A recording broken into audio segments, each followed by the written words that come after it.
수능특강 인문 4부터 독해를 할 건데, 일단 먼저 독해 쭉 한 다음에 문제풀이로 이제 넘어갈 거야.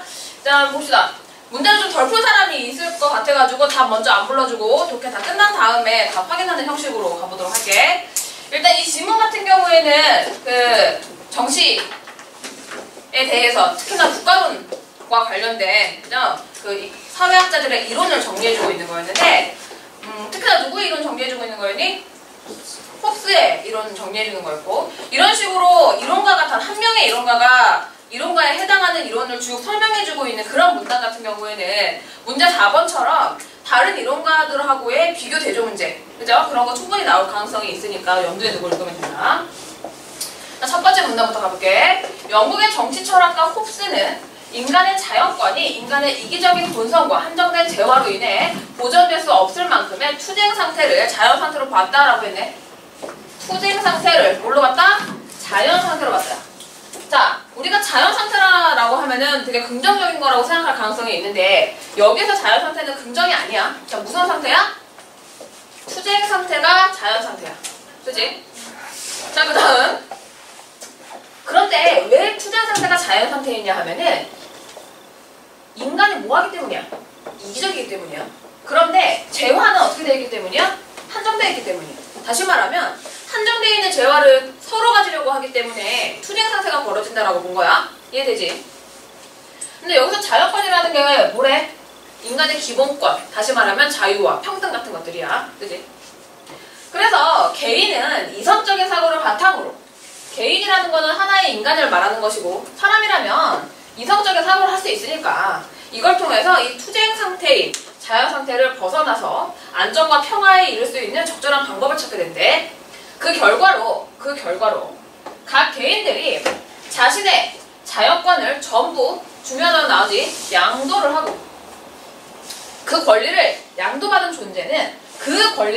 존재가 누군지는 모르겠는데, 어쨌든 이 권리를 양도받은 존재는 그 힘으로써 강력하고 절대적인 주권을 행사하기로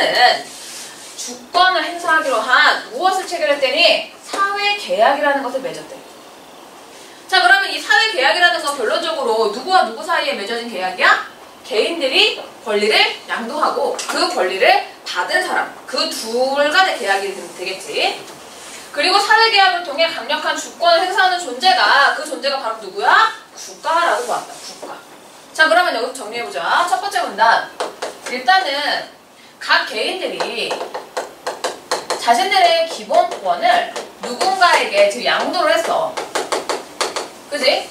자, 그것이 양도받은 존재가 이제 국가라는 것인데, 국가에게 개인의 기본권을 양도했을 때 국가는 뭘 갖게 된다? 강력한 주권을 갖게 된다. 자, 이것 자체를 우리는 뭐라고 부를 수 있냐 하면 사회계약이라고 부를 수 있다. 이렇게 이야기를 했다. 누가 이렇게 얘기했니? 홉스가 이렇게 얘기했다. 그지?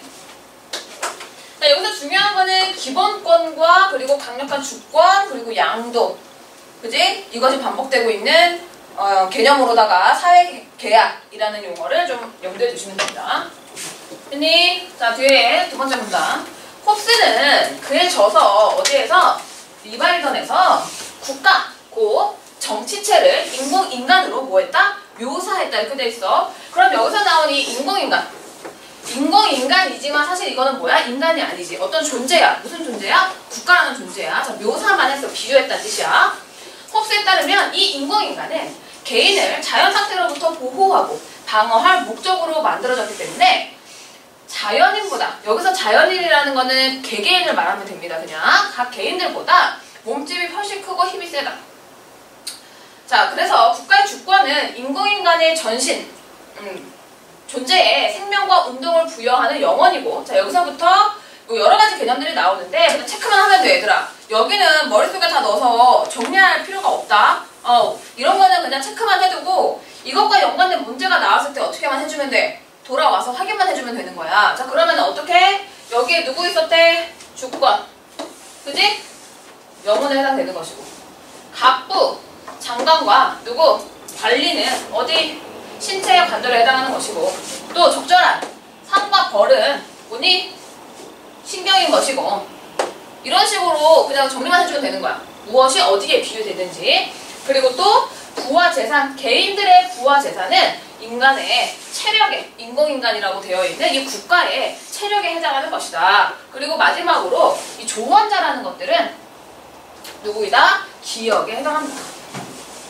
이런 식으로 국가를 갖다 그냥 1대1로 해줘버렸는데 여기서는 지금 이 정보가 중요한 게 아니야, 얘들아. 무슨 정보가 중요하냐면은 여기야, 여기. 자연인보다 몸집이 훨씬 크고 힘이 세다야. 자, 누가? 국가가야. 자, 그럼 두 번째 문단 정리를 하면은 우리가 여기서 가지고 올 수 있는 건 이 앞에서 말했던 국가라는 애를 홉스는 뭐에 비유를 했느냐? 자, 인공인간이라는 것에 비유를 했는데 이 인공인간이 출현하게 된 배경이 아까 첫 번째 문단에 따르면 뭐였니? 자연 상태를 어떻게 하기 위해서야? 자연 상태로부터 벗어나서 안정과 평화를 이룩하기 위해서 국가라는 애를 사회계약을 통해 체결한다고 했어. 그치? 자, 그랬을 때 이 국가는 그래서 정리하면 자연 상태로부터 개인을 뭐한다? 보호하는 목적으로 만들어졌기 때문에 당연히 누구보다 힘이 세다. 개인들보다 힘이 세다. 이 얘기하고 있지? 자, 이 얘기가 이따가 다음 문단에서는 뭐랑 연관되니? 강력한 주권. 그죠? 개인들이 절대 복종해야 되는 존재. 이런 단어들로 뒤바뀌어서 나오게 된단 말이죠. 그럼 아까 전에 우리가 살짝 기억을 더듬어 보면 이 홉스라는 애는 왜 자연상태가 벌어진다고 했니? 자연상태라는 게 뭐와 뭐라고 했니 아까? 투쟁 상태로 봤어. 그지? 자연상태라는 건 투쟁 상태다. 근데 투쟁이 왜 일어난다? 인간의 본성이 어떻기 때문이다? 이기적이기 때문이다. 그지? 이렇게 정리할 수 있겠지. 됐는가? 마지막에 나와 있었던 자연인과 대비되는 인공인간에 해당하는 이런 개념들은 비유된 것이 어떤 거가 뭐에 비유됐는지만 잘 보시면 됩니다. 이해되냐? 자, 그 다음 계속 홉스의 이론을 지금 구체적으로 설명을 해줄 건데 이 지문은 세 번째 문단은 뭐랑 연관되고 있는 지문이냐 하면 주권에 대해서 말해줄 거야. 주권에 대해서. 근데 아까 앞에 이 주권이 뭐에 연관된다 했니? 영혼에 연관된다고 했어. 여러 가지 것들 중에서 지금 제일 중요한 주권에 대해서만 보겠다. 이렇게 얘기를 하고 있지. 자, 주권은 인공인간을 움직이게 하는 건데 홉스는 주권이 정치체를 작동시키는 인공적 뭘로 봤다? 영혼이라고 봤다. 여기서 주권을 두뇌가 아니라 영혼에 해당한다고 설명한다는 것이 중요하다. 두뇌는 단지 신체의 일부일 뿐 그것의 작용이라고 할 수 있는 것은 영혼이다. 그러니까 두뇌보다 영혼을 지금 좀 더 중요하게 봤다는 거지. 사회계약을 통해 개개인의 일반 의지를 묶은 하나의 단일 의지이자 인공인간을 작동시키는 핵심으로서 국가의 주권은 인간의 영혼에 대응된다고 본 것이다. 문단은 좀 길어. 이 문단 길면 어떻게 해줘야 돼? 중요한 것만 갖고 와야 되지. 어디가 중요해? 컴마 뒤에가 중요하지. 사회계약을 통해 개개인의 일반 의지를 묶은 하나의 단일 의지이자 첫 번째 거 누구야? 안녕? 촬영 중이지만 들어와. 너의 얼굴이 나오겠지만 괜찮아. 자, 여기 있는 거 책 갖고 왔니? 하나 가져가, 인문. 네, 이거는 안 자르는 걸로. 지선이의 얼굴은 다 나오는 걸로. 자, 그 다음 두 번째. 인공인간을 작동시키는 핵심으로서의 국가의 주권. 이거 되지. 핵심. 이게 두 번째네. 자, 그러면 지금 3번 문단에서 말하고자 하는 거는 주권이라는 애가 도대체 뭐냐? 국가에서 제일 중요한 게 주권인데 비유하자면 두뇌가 아니라 영혼에 비유되는 것이고 왜 영혼에 비유되느냐 봤더니만 인공인간을 작동시키는 핵심이기 때문이야. 근데 그 핵심적인 게 어떻게 발생되는 거냐면 사회계약을 통해. 얘들아, 지문 독해할 때 제일 기본적인 게 뭐야? 반복되는 단어는 중심 단어야. 사회계약이라는 말 지금 계속 반복되고 있다. 중요하다는 뜻이지. 사회계약을 통해 개개인의 일반 의지 뭐니? 야, 나도 기본권 국가에 양도할래. 나도 양도할래. 묶어서 하나의 단일 의지를 만든 거지. 그지? 그 단일 의지가 바로 주권이다. 이렇게 돼 있다. 자, 그러면 뒤에 보자. 그리고 주권이 사라지게 되면 개개인은 다시 각각의 자연 상태로 떨어져 나갈 수밖에 없게 돼요. 정치체가 해체될 수밖에 없다라고 했거든. 자, 이상한 말 하나 나왔어. 뭐야? 정치체라는 단어 지금 나왔지. 이거 뭐에 연관될 수 있는 거 같니? 뭐와 같은 개념이야? 국가와 지금 같은 개념이다. 그러면은 여기서 국가라는 말과 같은 용어로 사용될 수 있는 게 첫째, 인공인간. 둘째, 정치체. 셋째, 굳이 한다면 사회계약 정도가 됩니다. 이해됐니? 자, 3번 문단 정리할 거야. 자, 여기서 말한 국가 중에서 제일 중요한 것은 무엇인데? 이제 주권이라는 건데, 주권이라는 것은 어디에 해당한다? 구뇌가 아니라 영혼에 해당한다. 이 영혼이라는 것은 두 가지의 이유로 중요한데, 첫째는 개개인의 무엇이 일반 의지가 뭘로? 단일 의지로 똘똘 뭉쳐져서 뭐 된 것이다? 사회 계약을 체결한 것이다. 그치? 이렇게 체결된 사회 계약이 인공인간, 즉 국가, 그치?를 작동시키는 핵심이다. 이렇게 정리할 수 있지? 됐냐? 자, 그 다음 만약에 얘가 어떻게 된다면 주권이 사라지게 되면 개개인들은 다 해체된다. 국가가 사라진다. 이렇게 보면 되겠네. 그냥 이와 같은 홉스의 정치체. 자, 아까 정치체 뭐랑 연관될 수 있다 했니? 뭐랑 똑같은 말? 국가라는 말과 똑같은 말이라고 했다. 자, 정치체 논의에서 중요한 것은 중심성이다 했네. 얘가 뭐라? 중요하대. 중심성이 뭔지 보자. 홉스는 청교도혁명으로 혼란스러웠던 당시의 무질서한 상태를 종식시킬 신과 같은 절대적인 권위가 필요하고, 중요한 말 나왔지? 절대적 권위. 그 절대적인 권위는 개인들이 또 반복적으로 나왔어. 양도를 통해 대리인에게 부여할 수 있으며 이 대리인은 부여받은 그 권위를 무제한으로 휘두를 수 있다라고 했대. 자, 양도 어디서 봤니? 첫 번째 문장에서 봤지? 개개인이 국가에게 기본권 양도한다 했잖아. 그럼 여기서 대리인이 누구겠니? 국가죠. 대리인은 국가야. 오케이? 자, 국가가 부여받은 권위를 무제한으로 휘두를 수 있다고 했으니까 강력한 주권을 갖게 된다라는 첫 번째 문단에서 설명한 내용이랑 같은 내용 지금 반복하고 있는 거야. 이해됐지? 자, 홉스는 이렇게 사회 구성원 개개인의 통치권을 양도받은 대리인이 곧 뭐다? 근대 국가라고 보았다. 자, 국가라고 딱 명시해줘버렸다. 근데 앞에 무슨 얘기 나왔니? 근대라는 말이 나왔지. 왜 굳이 지금 국가라는 말 앞에 근대 붙였니? 중세랑 뭐해서 보겠다는 얘기야? 중세랑 비교해서 보겠다는 얘기지. 그치?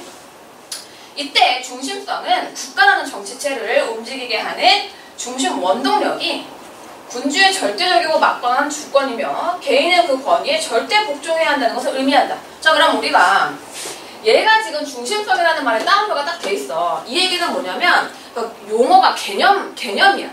그러니까 우리가 그냥 평소에 생각하는 중심성이라는 말이 아니고, 중심이라는 말이 아니고, 이 홉스라는 사람이 자기 이론을 말하기 위해서 가지고 오는 개념어란 말이야. 그래서 지금 따옴표 돼 있는 거잖아. 그러면 이 개념어를 정리한 문장을 찾아야지. 이 문단에서는 어디가 정리한 문장이야? 여기죠. 이거죠. 제일 핵심적인 단어는 뭐니? 군주의 절대적이고 막강한 주권이다. 그제 있어? 그럼 결론적으로 중심성은 뭐다? 주권이다. 막강한 주권이다. 누구의? 군주의. 이걸 말하는 거야. 이해가 됐니? 개인은 그래서 어떻게 되는데 그 권위에 절대 복종해야 돼. 홉스는 군주의 이와 같은 주권이 군주가 원래 가지고 있던 힘이라고 볼 수 없지. 왜? 개개인이 자신의 의지를 묶어서 단일 의지로 만들어서 양도를 안 해주면 국가라는 게 생길 수가 없기 때문에 군주라는 사람은 누가?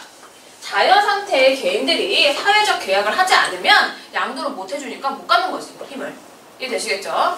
자, 이런 상황이 무엇이다? 중심성에 대한 얘기였어. 그럼 4번 문단, 자, 중심성 정리해볼게. 자, 일단은 주권과 같이 또 중요한 게 중심성이라는 건데, 이 중심성이라는 거는 한마디로 말하면 뭐다? 군주의 절대적이고 막강한 무엇이다?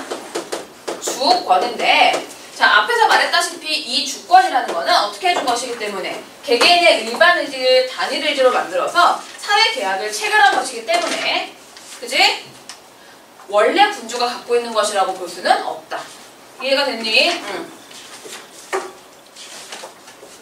자, 보자. 리바이던 아까 조금 나왔었는데, 이 리바이던이라는 용어 자체가 국가라는 것을 의미하는 용어예요. 그죠? 리바이던에서 언급된 인공인간은 홉스 철학의 핵심으로 이전에, 이거 좀 지우고 하자.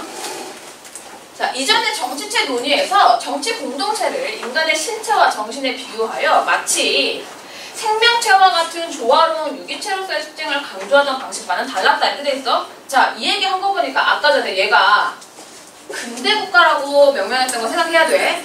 근대 국가하고 그 이전 국가를 어떻게 하겠다는 얘기야. 여기서는 지금 비교하겠다는 뜻이야. 그러면 어떻게 비교를 할 거냐. 자, 이전의 정치체 논의, 이게 홉스 이전 논의야. 자, 홉스 이전에는 국가를 뭘로 봤냐면 정치 공동체가 지금 국가라는 말과 똑같은 말이지. 그죠? 인간의 신체와 정신에 비유하여서 마치 생명체와 같은 조화로운 유기체로서의 특징을 강조했대. 그지? 유기체가 뭐야 근데? 인간도 유기체죠? 왜? 많은 것들이 다 서로 얽혀 있어가지고 유기적으로 연관되면서 살아가는 게 지금 유기체 아니니? 그렇게 봤을 때 국가도 그런 거나 마찬가지다. 단일하게 끊어질 수 없고 많은 요소들이 얽혀서 굴러가는 것이다 라고 본 것이 홉스 이전의 국가에 대한 설명이었었는데, 홉스가 정치체를 인공인간으로 비유한 것은 이랬네. 그러면은 홉스 이후의 논의를 말을 하는 거겠고요. 사회계약을 통해 자연권이 기계적으로 보장되는 자동성과 또 영속성을 강조하기 위한 것이었다. 그랬네. 자동성이라는 것은 그럼 뭐냐? 개인들의 일반 의지가 모여 분할할 수 없는 단일 의지가 된 주권이 인공인간의 신체에 내재된 시스템에 따라 작동하여서 저절로 기능한다는 것을 의미한다. 자, 이 얘기가 뭐냐 하면 아까 전에 그 일반 의지라고 했는데 이 일반 의지가 모여서 단일 의지가 된다고 했는데 여기서의 의지라는 거는 뭐냐 하면 뭔가 양도를 한 거지. 일반 의지를 양도했다며 단일 의지를 바꿔서. 근데 아까 전에 첫 번째 문단에서 뭘 양도했냐고 설명을 해줬냐면 기본권을 양도한다고 설명을 해줬거든. 근데 기본권이 뭐였냐면 자유와 평등 같은 거였어. 자, 예를 들어서 너네가 태어났어. 태어나면은 너네는 태어나는 즉시 뭘 부여받아? 주민등록번호를 부여받아요. 출생신고를 하면. 그죠? 출생신고를 해서 주민등록번호를 부여받았다는 얘기는 대한민국에서 너희들의 생명을 그리고 또 안전을 보호해주겠다는 뜻이지. 그죠? 그래가지고 대한민국 사람이 되면 뭐야? 범죄에 노출됐을 때 법에 따라서 너희들 보호해줄 거 아니니. 자동적으로 태어나자마자 너희들의 자유와 평등 개념이 우리나라에서 다 보장할 수밖에 없게 돼 있어. 이게 자동성이야. 이해됐지? 자, 그 다음 또한 영속성이라는 것은 뭐냐? 영속성은 이전에 군주가 단순히 이전에 주권이 단순히 군주 개인이 통치하는 왕권이기에 군주가 죽으면 함께 사멸해버리는 것과는 달리 이랬네. 이게 언제 거겠어? 홉스 이전 거죠. 유기체긴 유기체인데 죽으면 끝나. 왕이 죽으면 옆 나라한테 어떻게 돼? 먹히거나 했죠. 많이. 그래가지고 전쟁할 때도 누구만 죽이면 돼? 왕만 죽이면 됐어요. 그죠? 그게 근데 이전 국가였는데 지금 이런 말 하면 또 못하지만 대통령 죽으면 우리나라 없어지니? 먹히니? 옆 나라한테? 아니지. 뭐 하면 돼? 대통령 투표하면 되죠. 그죠? 그런 경우에는 어떻게 되는 거니? 사회 구성원의 죽음과는 무관하단 말이야. 왜? 그 자체로 하나의 시스템이기 때문에 그냥 그 안에서 국가가 영속될 수 있는 거죠. 지속될 수 있는 거죠. 이해됐지? 그러니까 지금 5번 같은 경우에는 홉스가 말하고 있는 정치체, 즉 국가의 특성으로 홉스의 정치체의 특성으로 뭘 가지고 왔냐 하면은 뭐와 뭐를 갖고 왔다? 자동성과 영속성을 가지고 왔는데 사실 이 자동성과 영속성이라는 거는 뭐와 비교되죠? 홉스 이전의 국가와 비교, 대조하여 나오고 있는 것입니다. 이해되시죠? 자, 홉스 이론은 하면서 한계하고 뭘 말해주고 있어? 지금 의를 말해주고 있지. 한계가 뭐니? 절대왕권의 통치 방식을 정당화했기 때문에 좀 중세적인 사고가 아직 남아있는 상황이다. 그래서 완전한 근대국가로서의 이론을 정립하지는 못했다. 하지만 자유의지를 가진 개인들이 상호 간의 안정과 평화를 염두에 두고 근대적 주권을 만들어내기 위한 장치로서 사회계약이라는 개념을 만들어냈다는 것. 그것이 이 이론의 핵심이다. 그렇게 볼 수가 있네요. 됐는가? 지문은 좀 쉬웠는데 뒤에 문제가 좀 까다로웠던 그런 지문이었지. 자, 1번부터 볼까?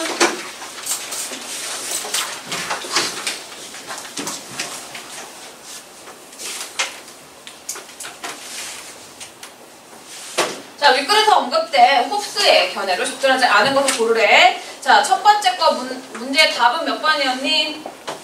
4번이죠? 왜 4번이야? 개인의 평화와 안정이 보장되는 게 뭔데? 국가가 사회계약을 통해서 만들어진 거야? 그치? 그러면 단일의지가 해치된 거니? 단일의지가 양도된 상황이니? 양도된 상황이니 단일의지로 못 만나가지고 그렇기 때문에 여기가 개인의 평화, 안녕이 보장되고 있다는 얘기니까 이게 국가가 지금 만들어진 상태인 것이고 뒤에 말은 국가라는 정치체계가 해치는 걸 말하는 거니까 앞뒤가 맞지 않는 거지. 답은 4번 되겠고요. 이해가 됐니? 나머지 거는 읽어보시면 뭐 알 수 있을 겁니다. 뒤쪽에 자, 기억인데 기억이 누구니? 인공인간이었어. 인공인간 다른 말로 뭔데? 국가, 정치체였어. 맞지? 자, 이런 상황에서 기억에 대한 설명으로 가장 적절한 걸 고를 거야. 그러면은 야, 인공인간에서 가장 중요한 핵심어가 뭐였니? 인공인간 다시 말하면 국가에서 가장 핵심적인 게 뭐였어?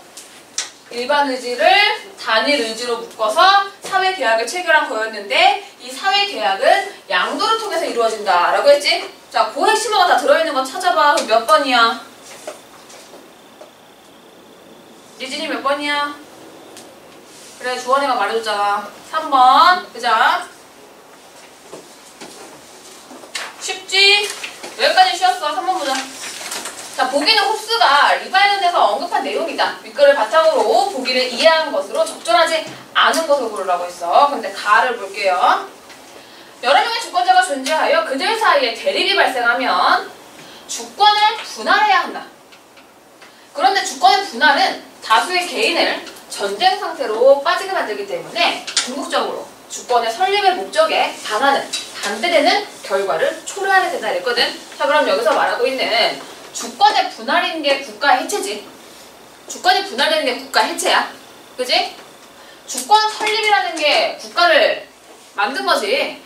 그지? 여기서 너네 주권이란 말이 계속적으로 개개인의 일반 의지가 단일 의지로 합쳐진 그 상태에서 기본권을 국가에게 양도한 체계구나 라는 건 계속적으로 머릿속에 넣어놔야 된다. 그럼 얘 같은 경우는 뭐라고 정리하게 되니? 사회계약의 필요성을 말해주는 거죠. 주권이 분할되면 전쟁 상태. 이 전쟁 상태가 다른 말하면 뭐니? 자연 상태죠. 자연 상태의 혼란에서 벗어나려면 뭐 해야 돼? 나라 만들어야지. 양도해야지. 이거는 국가라는 애와 사회계약을 맺는 것이 얼마나 필요하냐. 이거 말해주는 거고요. 나아요. 인간이 법에 대한 복종으로 인해 받고 있는 최악의 불편이나 장애도. 자, 보자.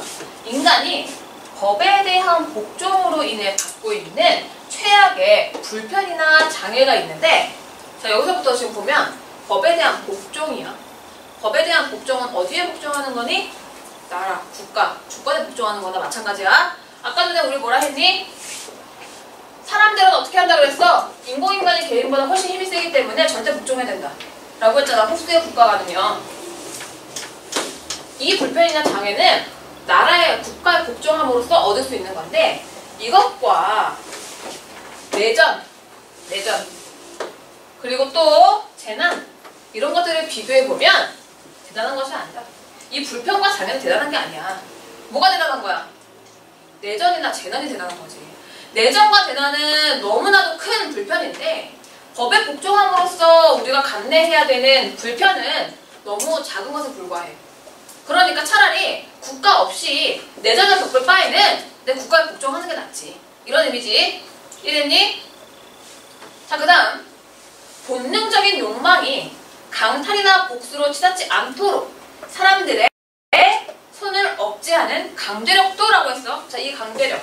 어떻게 강제력 된다고? 강탈이나 복수야. 이거 뭐니? 자연 상태지. 자연 상태를 강제하는 또 90점이 되는 지배자. 야, 90점이란 말 나왔는데 이거 좀 힌트다. 힌트야. 왜 힌트야? 지문에서 지금 90점이랑 되게 연관 있는 용어 하나 있었어. 뭐니? 뭐야? 중심성이죠? 중심성. 그럼 여기서 90점이 되는 지배자는 결국 중심성을 가진 군주를 말하는 거고요. 이 강제력과 90점이 되는 지배자도 존재하지 않는 인간들의 분열 상태와 비교해보면, 자, 그러면 여기서도 두 가지 비교해주고 있네. 강제력, 누구야? 국가에게 복종함으로써 얻을 수 있는 불편. 그지? 초래되는 불편. 그런데 이 강제력과 90점이 되는 지배자가 존재하지 않는 국가가 없는 분열 상태, 자연 상태와 비교해보면 대단한 것이 아니다. 누가 더 나쁘다야? 이 인간들의 분열 상태, 국가가 없는 상태에서 분열된 상태가 더 나쁘다야. 뭐는 좋고요. 참을만 하고, 강제력은 참을만 하고. 이해가 됐니? 그럼 결론적으로 지금 나는 무슨 말 하고 있는 거야? 국가가 없을 때보다 국가가 있어서 그것에 복종하는 게 차라리 더 낫다. 훨씬 낫다. 그 얘기를 지금 해주고 있는 거다. 오케이. 자, 그다음 다 볼게요. 국가는 영원 불멸의 절대자처럼 했네. 영원 불멸 나왔어. 이거랑 뭐랑 되게 비슷한 용어야? 영속성이랑 비슷한 용어다. 그럼 다는 뭐랑 연관돼야 되니? 영속성이랑 연관이 지금 돼야 되는 거죠. 오케이. 자, 1번 봅시다. 가를 통해 흡수가 분할될 수 없는 단일 의지로서의 주권이, 자, 필요하다고 한 이유를 알 수 있군. 사회계약의 필요성. 맞냐? 이해되니? 자, 그 다음에 2번보다 가를 통해 흡수는 혼란과 공포. 야, 여기서 말하는 혼란과 공포가 뭐니? 여기서 말하는 자연 상태네. 그지? 로부터 각 개인을 지키기 위해서는 강력한 주권이 있어야 한다. 주권 성립. 이 주권은 흡수한테는 강력한 주권이었지. 그지? 2번은 맞는 얘기. 3번. 나를 통해 흡수가 국가의 절대 주권이 지닌 중심성이 중요하다고 했음을 알 수 있고. 중심성, 부심성. 같은 말이라고 아까 이야기를 했죠. 그죠? 자, 그 다음 4번. 나를 통해 흡수는 국가가 주권자의 죽음과 무관하게 사회 구성원에 대한 평화와 방위를 영속적으로 보장해야 한다고 인식했음을 알 수 있고. 영속성. 다는 영속성이었지. 맞는 말이 된다. 이해되니? 자, 그 다음 마지막이죠. 다를 통해 흡수는 국가가 개인들의 바람을 들어주는 신과 같은 역할을 해야 통치 기능이 저절로 발현될 수 있다는 자동성을 강조했음을 알 수 있군이라고 되어 있는데, 다는 뭐에 대한 얘기였니? 영속성에 대한 얘기였죠. 그래서 5번이 답이고, 기본적으로 쉽게 보자면. 그리고 5번이 답이 될 수 있는 두 번째 이유는 문장 자체가 지금 이상해. 야, 자동성은 아까 뭐가 자동성이었어? 국가에 내재된 시스템 때문에 자연적으로 저절로 우리의 기본권이 보장되는 게 자동성이었어. 거기 그래서 시스템이 내재적으로 자동적으로 작동한다는 의미로서 자동성인 것이지, 국가가 신과 같은 기능을 해야 된다는 말이 자동성이 아니야. 그럼 5번은 두 가지 이유에서 틀렸어. 첫째, 자동성을 말하고자 해놓고서는 앞에서 자동성의 개념을 잘못 설명해줬어. 둘째, 다가 영속성에 해당하는 것인데 다를 이야기하면서 자동성을 설명해서 틀린 거야. 이해가 됐니? 두 가지 이유에서 답이 5번으로 나올 수 있다. 알까? 자, 그럼 마지막 문제 가보시죠. 4번. 자, 일단은 4번에 로크가 나왔죠?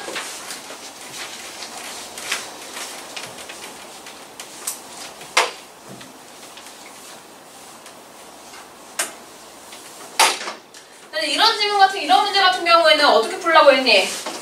자, 로크라는 애가 우리 지문에 한 번이라도 나온 적 있어, 없어? 없잖아. 그럼 이거는 뭐니? 이 보기에 나오는 로크라는 애가 중요하다는 뜻이잖아. 근데 우리는 흡수 거밖에 몰라. 그럼 보기에 딱 로크가 나오고 이만큼이나 지금 로크에 대한 이론을 정리해줬단 말이야. 그러면 로크하고 흡수를 어떻게 해보라는 얘기니? 공통점, 차이점 찾으라는 얘기다. 그렇게 해가지고 비교해주는 게 제일 좋아. 그리고 봤더니 선지 봐봐. 1번 홉스와 루크 모두 밑줄, 2번 홉스와 루크 모두 밑줄, 3번 홉스와 루크 모두 밑줄. 1, 2, 3번 묶어봐. 뭘 보겠다는 얘기니? 공통점 잘 찾았나 보겠다는 얘기다. 4번 홉스는 어쩌고 로크는 어쩌고, 5번에 홉스는 어쩌고 로크는 어쩌고 돼있지? 자, 뭐 보겠다는 얘기니? 차이점 보겠다는 얘기다. 그지? 자, 그러면은 보기와 제시문을 가지고 공통점과 차이점 찾아봅시다. 로크는 사회 구성원으로서의 개인이 자유와 평등과 같은 기본권을 보장받지만 자신의 재산과 권리를 보다 확실하게 보장하지 못하는 상황을 무슨 상태로 봤다? 자연 상태로 봤더니. 그러면은 얘한테도 자연 상태는 자유와 평등은 보장받는데 뭐가 안 되는 거야? 재산과 권리를 보장 못하면 못 받는 거야. 이게 자연 상태야. 그런데 홉스한테서 자연 상태라는 거는 뭐였어 아까? 야, 홉스의 자연 상태는 뭐였어?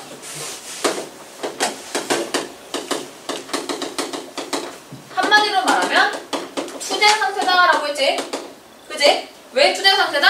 인간은 이기적인데 재화는 어떻게 되어 있어서? 한정되어 있어서. 그지?